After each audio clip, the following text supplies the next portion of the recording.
Students, कैसे हैं आप सब। आई होप आप सब बढ़िया हैं, है ना।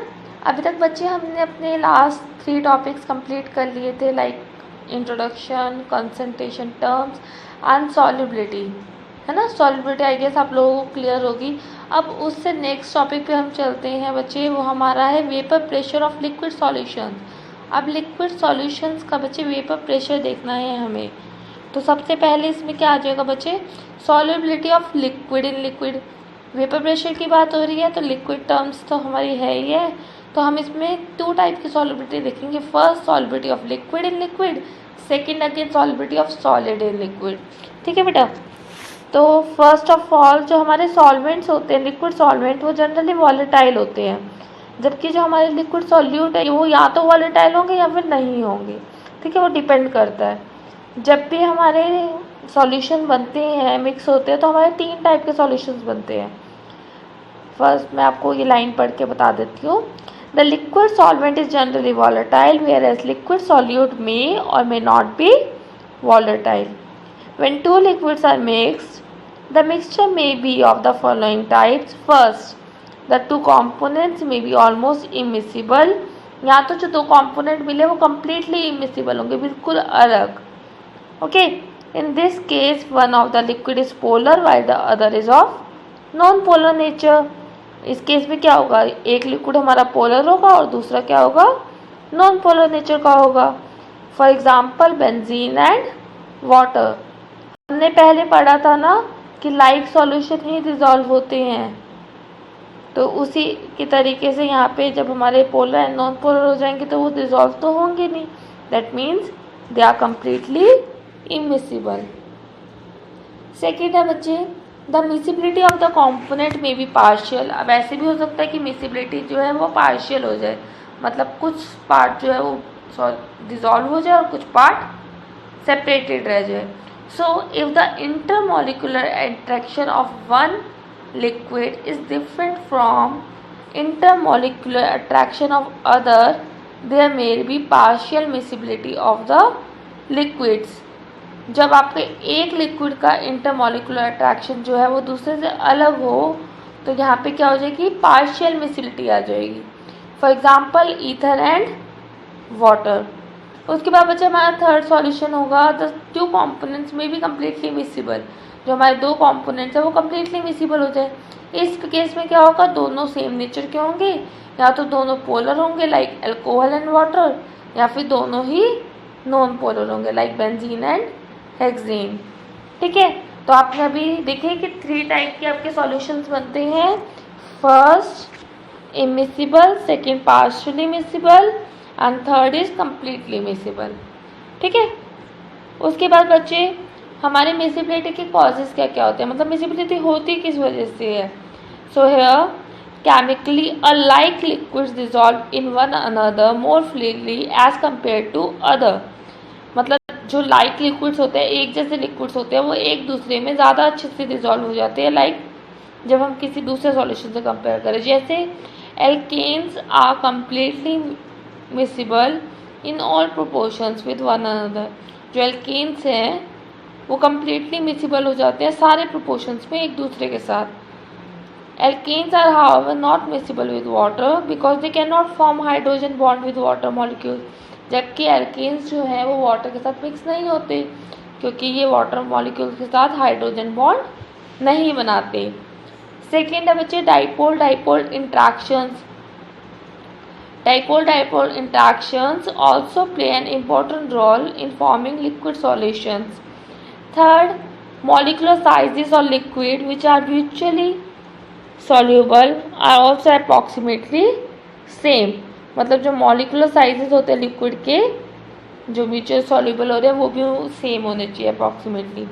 तो बच्चे ये 3 कॉजेज है जिसकी वजह से लिक्विड सॉल्यूशंस बनते, मतलब मिसिबल होते हैं, बनते हैं, फॉर्म होते हैं। ठीक है, देन आफ्टर दैट हम देखेंगे राउल्फ लॉ। पहले हमने हेनरीज लॉ पढ़ा था ना सॉल्युबिलिटी वाले केस में, अब हम पढ़ेंगे बच्चे राउल्फ लॉ। अब देखते हैं, कोई भी 2 वॉलेटाइल सॉल्यूशन से लेते हैं, कॉम्पोनेंट ले लेते हैं। For a solution of 2 volatile components 1 and 2 taken in a closed vessel having partial pressure P1 and P2 respectively, and P total be the total vapor pressure. Both will evaporate and an equilibrium exists between vapor phase and liquid phase. अब बच्चे ये बताया है कि कोई भी solution के लिए इसमें दो वॉलेटाइल कंपोनेंट्स है, फर्स्ट एंड सेकेंड, उनको हम एक क्लोज वेसल में ले लेंगे, ठीक है, जिसके पार्शियल प्रेशर क्या हो जाएगा P1 एंड P2 और टोटल वेपर प्रेशर हो जाएगा P टोटल। अब दोनों ही लिक्विड इवापोरेट होंगे और एक इक्विलिब्रियम फॉर्म कर लेंगे वेपर फेज और लिक्विड फेज के बीच में, ठीक है। Now here according to Raoult's law partial pressure of each is directly proportional to its mole fraction, मतलब हर लिक्विड का जो पार्शियल प्रेशर होगा वो डायरेक्टली प्रोपोर्शनल होगा उसके मोल फ्रैक्शन के। तो यहाँ पे क्या हो गया, P1 is equal to P1 naught Xi1 and P2 is equal to P2 naught Xi2। यहाँ पे P1 नॉट और P2 नॉट क्या है बच्चे, vapour pressure of pure components. अब कुछ ना कुछ वेपर प्रेशर तो प्योर कंपोनेंट का भी होगा ना बच्चे वहाँ पर, तो ये P1 और P2 क्या होगा, vapour pressure of pure components. Now here applying Dalton's law of partial pressure, Dalton law of partial pressure क्या था, total vapour pressure is equal to sum of partial pressure of all components of solution. मतलब total vapour pressure क्या है, किसकी equal हो जाएगा, partial pressure of sum of all the components of solution। now इसके according P total क्या हो जाएगा, P1 प्लस P2।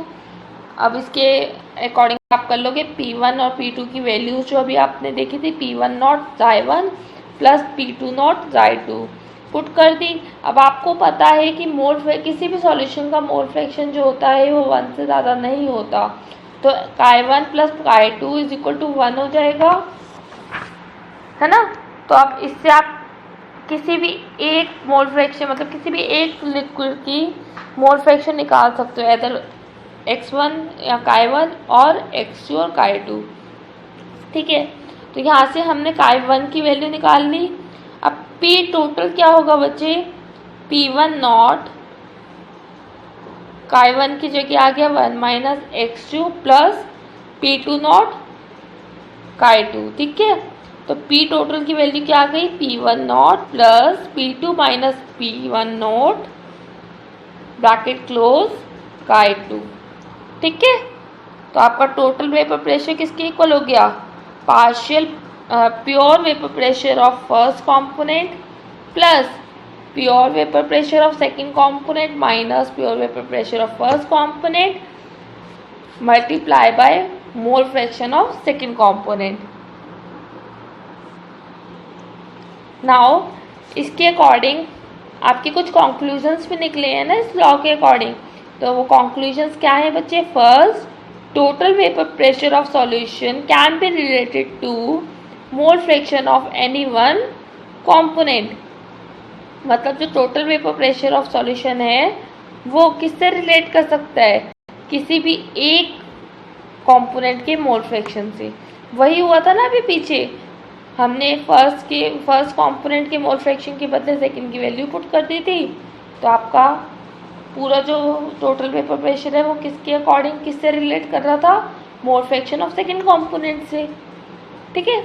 उसके बाद बच्चे सेकंड कंक्लूजन है, total vapour pressure of solution varies linearly with mole fraction of component 2। मतलब जो आपका सॉल्यूशन का टोटल वेपर प्रेशर है वो किसके अकॉर्डिंग वरी करेगा, mole fraction of second component. Third point है बच्चे, total vapour pressure of solution decreases or increases in mole fraction of component 1 depending on vapour pressure of pure components. मतलब जो आपका total vapour pressure है solution का वो या तो डिक्रीज करेगा या इंक्रीज करेगा with respect to mole fraction of first component, और डिपेंड करता है वो किस पर, प्योर कंपोनेंट के वेपर प्रेशर पर। मतलब प्योर कंपोनेंट का वेपर प्रेशर कैसा होगा उसके अकॉर्डिंग ये डिक्रीज या इंक्रीज करेगा, ठीक है। उसके बाद बच्चे यहाँ पे देखिए एक ग्राफ है, इसके अकॉर्डिंग आपको यहाँ पे देखो लाइन्स लिखी हुई है इसके according, the plot of vapour pressure and mole fraction of an ideal solution at constant temperature जो यहाँ पे डैश लाइन है फर्स्ट एंड सेकेंड, वो क्या रिप्रेजेंट कर रही है? Partial pressure of the component. ठीक है, और इससे ही हमें पता लगता है कि जो P1 और P2 है वो डायरेक्टली प्रोपोर्शनल है Chi1 और Chi2 के। ठीक है, so the total vapour pressure, जो टोटल वेपर प्रेशर है उसको थर्ड लाइन से मार्क करा है, जिसमें क्या है आपका P total is equal to P1 plus P2। ठीक है, एक सिंपल ग्राफ है जिसमें टेम्परेचर कांस्टेंट लिया है और आपके y एक्सिस पे वेपर प्रेशर है, x एक्सिस पर मोल फ्रैक्शन है। ओके, नाउ यहाँ पे मोल फ्रैक्शन से respectively two dash lines create करी हैं, जिसमें ये बताया है कि जो फर्स्ट फेस है और सेकंड फेस है, यहाँ पे इनिशियली फर्स्ट कंपोनेंट का मोल फ्रैक्शन 1 है और फाइनली 0 हो गया, और सेकंड का इनिशियली 0 है और फाइनली 1 हो गया। ठीक है, तो उसके रिस्पेक्ट पे बच्चे ये ग्राफ ड्रॉ किया है।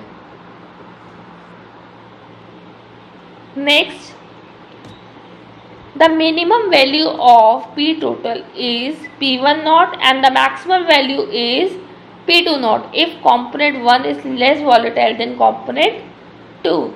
जो मिनिमम वैल्यू होगी P टोटल की, मतलब टोटल वेपर प्रेशर की मिनिमम वैल्यू क्या होगी? P1 नॉट, और जो मैक्सिमम वैल्यू है वो क्या हो जाएगी? P2 नॉट, अगर कंपोनेंट 1 जो है वो लेस वॉलेटाइल हो कंपोनेंट 2 से। तो यहाँ पे क्या हो जाएगा? P1 not is less volatile than P2 not. So the composition of vapour pressure in equilibrium with solution is determined by the partial pressure of component. So जो कॉम्पोजिशंस होंगे वेपर प्रेशर के इक्विलिब्रियम में solution के साथ, vapour pressure कितना equilibrium में है solution के साथ, वो किसके थ्रू बताया जाएगा? कि उसका पार्शियल प्रेशर कितना है कंपोनेंट का, उसके थ्रू बताया जाएगा। अगर आपके y1 और y2 जो है वो मोल फ्रैक्शन ले लिए जाएं कंपोनेंट्स के in respect to vapour phase, मतलब वेपर फेस के रिस्पेक्ट में, पहले तो आपके लिक्विड फेस के रिस्पेक्ट पे था Chi1 और Chi2, अब y1 और y2 क्या है? वेपर फेस के रिस्पेक्ट में आपके मोल फ्रैक्शन है। तो आपका जो इक्वेशन है वो क्या हो जाएगी? P1 is equal to y1 P total. अब वेपर फेस में तो आपको टोटल कंपोनेंट ही मिलेगा, वहाँ पे प्योर कंपोनेंट तो मिलेगा नहीं, क्योंकि प्योर तो आपका लिक्विड फॉर्म में था, है ना। तो आपकी ये इक्वेशन फॉर्म हो जाएगी इन वेपर फेस। उसके बाद बच्चे, अगर हम कंसीडर कर लेते हैं किसी भी सॉल्यूशन को गैस फॉर्म में, यहाँ पे आपका क्या हो जाएगा? Raoult's law as special case of Henry's law. Henry's law हमने पढ़ा था solubility of gas and liquid के केस में। अब यहाँ पे हम कंसीडर करते हैं एक सॉल्यूशन को गैस फेज में। If we consider solution of gas in liquid, one component is very volatile. अब हम यहाँ पे देख लें कि गैस इन लिक्विड का सॉल्यूशन है, तो कोई एक कंपोनेंट तो बहुत ज़्यादा वॉलेटाइल हो जाएगा। तो P मतलब vapour pressure is equal to Henry's law constant chi. यहाँ पे क्या होगा? Partial pressure of volatile component, जो पार्शियल प्रेशर होगा वॉलेटाइल कंपोनेंट की, is directly proportional to its mole fraction. Henry's law के अकॉर्डिंग क्या हो जाएगा? Partial pressure of volatile component is directly proportional to its mole fraction. So P is equal to P naught chi। तो यहाँ पे हमारा जो हेनरीज लॉ कांस्टेंट है KH, वो किसके इक्वल हो जाएगा? Vapour pressure of pure component P not. ठीक है, इक्वल है। इन दोनों इक्वेशंस को रिलेट कर लिया, जहाँ पे वेपर प्रेशर इक्वल था Henrys law constant into mole fraction of component, और सेकेंड में वेपर फेज इक्वल था, वेपर प्रेशर इक्वल था vapour pressure of pure component multiply by mole fraction of component. ठीक है, इसके बाद बच्चे हम देखते हैं solubility of solid in liquid. अभी तक हमने देखा solubility of liquid in liquid, यहाँ हमारे आ जाते हैं solubility of solid in liquid. ठीक है बच्चे, इससे पहले मैं आपको ये बोलूँगी कि आप अपने नोट्स बना लेना। अभी तक आपने अपने नोट्स बना के किया होगा तो आपको इजी लग रहा होगा, है ना, जो एकदम रैंडमली कोई भी टॉपिक उठाओगे तो थोड़ा मुश्किल लगेगा, बट आप अपने स्टार्टिंग से खुद से नोट्स बनाते चलोगे ना तो आपको कोई प्रॉब्लम नहीं आएगी, सब कुछ बहुत इजी सा लगेगा। ठीक है बेटा, तो प्लीज़ अपने नोट्स बना लेना, अपने क्वेश्चंस खुद से प्रैक्टिस करके देखना। और केमिस्ट्री एक ऐसा सब्जेक्ट है जहाँ एनसीईआरटी से बाहर कुछ नहीं आता। आप लोग बहुत आसानी से 100 मार्क्स स्कोर कर सकते हैं केमिस्ट्री में, यहाँ पे कोई प्रॉब्लम नहीं होती है 100 मार्क्स स्कोर करने में। ठीक है बच्चे, केमिस्ट्री में सिर्फ और सिर्फ एनसीईआरटी पढ़नी होती है। अपने नोट्स बनाओ, अपने एनसीईआरटी के कंसेप्ट्स क्लियर करते चलो, कोई प्रॉब्लम नहीं आएगी। अब हम नेक्स्ट टॉपिक स्टार्ट कर लेते हैं, solubility of solid in liquid.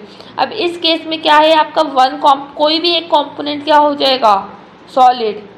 ठीक है, बट कोई भी एक कंपोनेंट हम कैसे ले सकते हैं, सॉलिड। अब हम बात कर रहे हैं सॉलिड इन लिक्विड की, तो डेफिनेटली सॉलिड हमारे सॉल्यूट्स होंगे, है ना।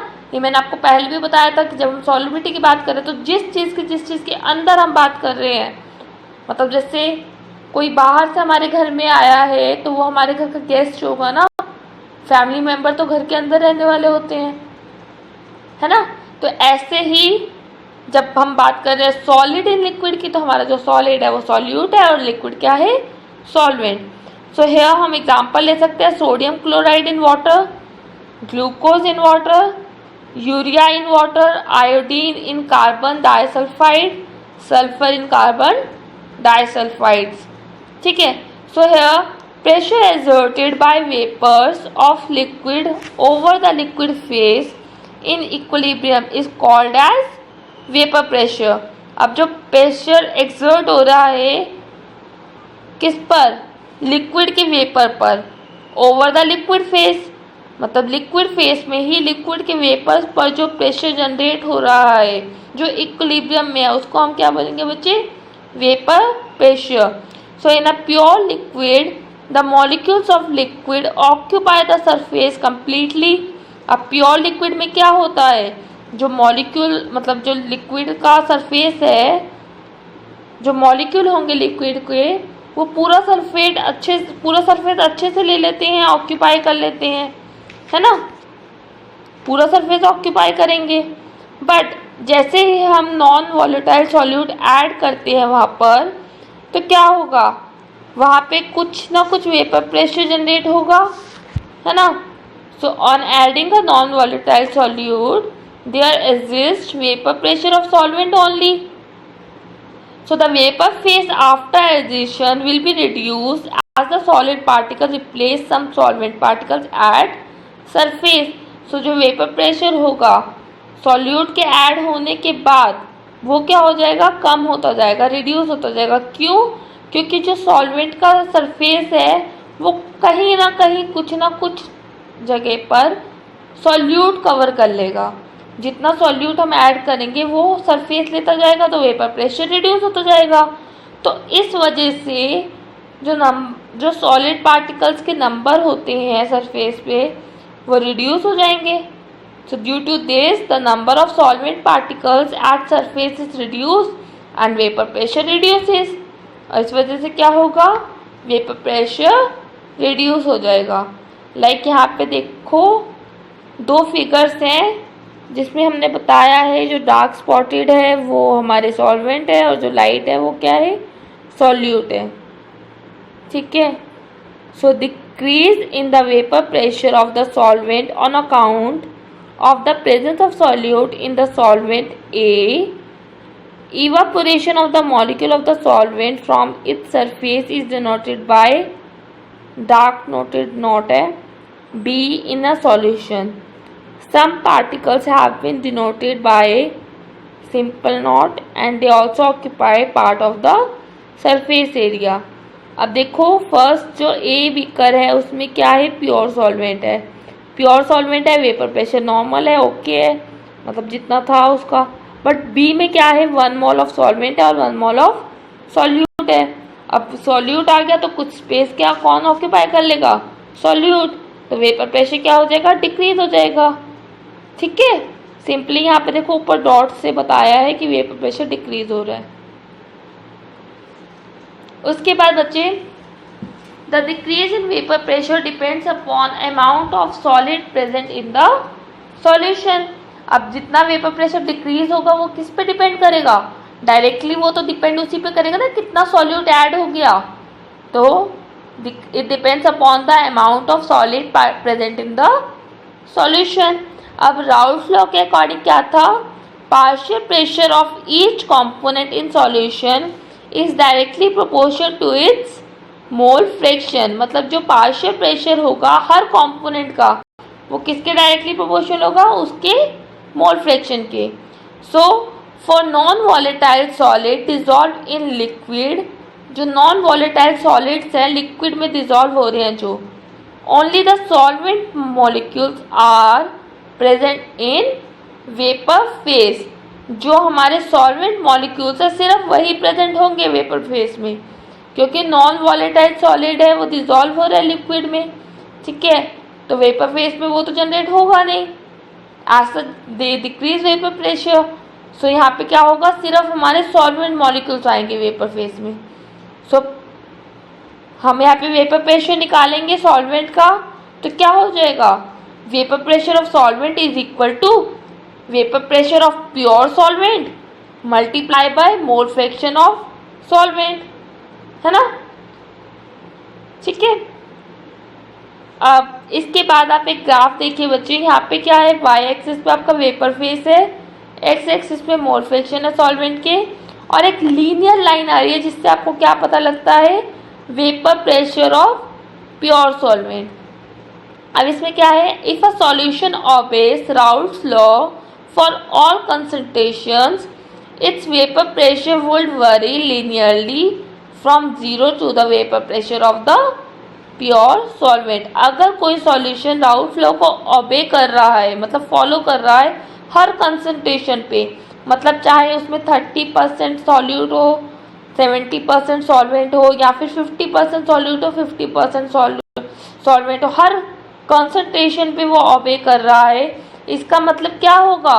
जो वेपर प्रेशर है वो लीनियरली वरी करेगा, मतलब 0 से लीनियरली जाता जाएगा till the vapour pressure of pure solvent, ठीक है बच्चे। तो यहाँ आपका वेपर प्रेशर टॉपिक खत्म हो जाता है। As I given you assignment on this topic, and आपका नेक्स्ट टॉपिक क्या होगा बच्चे? Ideal and non ideal solution. अब अभी तक आपने जितना पढ़ा है बच्चे वो बेसिक था, इसके बाद आप इन्हीं से रिलेटेड आगे पढ़ेंगे। तो पहले आपके ये सारे टॉपिक्स क्लियर होने चाहिए, फिर आप आगे अपना जनरली आराम से फॉलो अप करते जाओगे, कोई प्रॉब्लम नहीं आएगी। तो अभी तक आपके 2 मेन लॉज आपने पढ़े हैं, first one is Henry's law, second one is Raoult law. तो आपको इन दोनों के कंसेप्ट क्लियर होने चाहिए कि ये लॉ आपको क्या बताते हैं, ठीक है। अकॉर्डिंग टू दिस लॉ इसके कंक्लूजन्स क्या क्या हैं, ये कहाँ, इसके एप्लीकेशंस क्या हैं, ठीक है। उसके बाद बच्चे आप ये देख लेना कि आपके जो न्यूमेरिकल्स हैं बेस्ड अभी तक के टॉपिक के, वो आपके क्लियर हो। ओके बच्चा, चलो बाय।